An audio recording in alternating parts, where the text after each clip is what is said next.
Let's get an update on our top story now. The families of 11 elderly people killed in a nursing home blaze in 2011 have expressed their relief after the man who lit the fires was jailed for life without parole. And our crime reporter Simon Boda is outside Silverwater Prison this afternoon. Simon, a huge day for the families of Roger Dean's victims. It certainly has been, Amelia. It's been a tremendously hard day for them.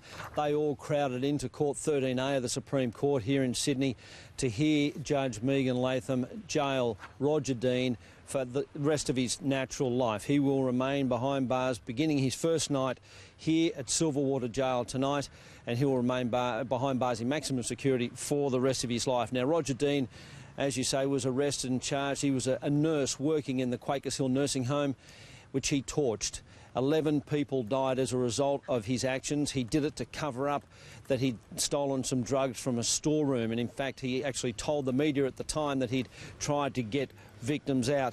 As I say, 11 people died in that terrible blaze, and the families have had a terrible time over the last 2 years trying to come to grips with their loss.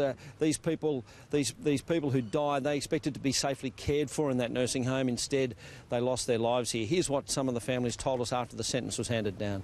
Yeah! You beauty, the son of a bitch got what he deserves. Yeah. It'll never bring him back, but at least we know he'll never get the chance to do it again. A life sentence is never going to be good enough. It's never going to take away the pain. And I hope he suffers as much in jail as my mother suffered the last 4 days of her life, which was horrendous.